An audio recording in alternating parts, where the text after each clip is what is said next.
So the Lord is saying, what he's saying is, you need to be accountable for you and making sure that you are doing all that you can to keep yourself clean and try to maintain that health in a way that produces happy, productive, joyful outcomes for you.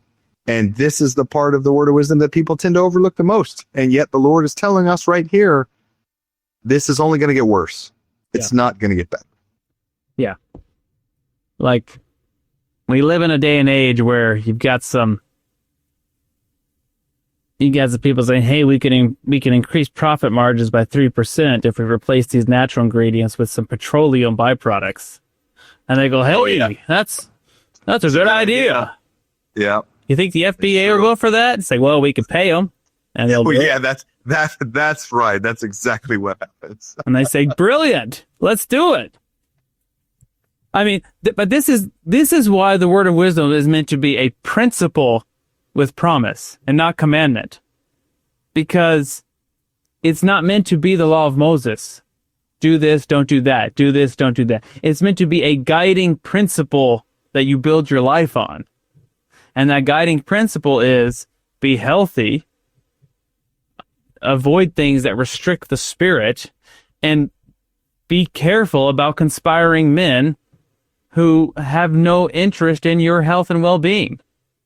Like it's a principle. It's a celestial principle. Yes, it has temporal impact, but it's also a spiritual law that as you treat your temples correctly, your bodies, you have greater access to the spiritual. And it's a principle which is more powerful than a commandment, in my opinion. It's a principle that you can use to govern your own life. That's very celestial, right? It's very celestial thinking that it's a principle that you can use your own agency to govern your life with. Okay, we'll just quickly go through word of wisdom here. No wine or strong drinks. It's not good. But we just lost all the investigators who are watching this podcast. But you can use wine to offer up sacraments before the Lord, as long as it's pure wine of the grape of the vine of your own make. So all I'm saying is the church could be producing some pure wine in their vineyards and using it for they could. It's in here. I don't know why you're laughing. No, it's just I'll tell you why they don't do it. It might increase sacrament attendance, though. Oh no, I'll tell you why they don't. I'll tell you why we don't use wine today. I'm interested. Because it would be a financial burden on the brothers to have to buy new white shirts after every Sunday.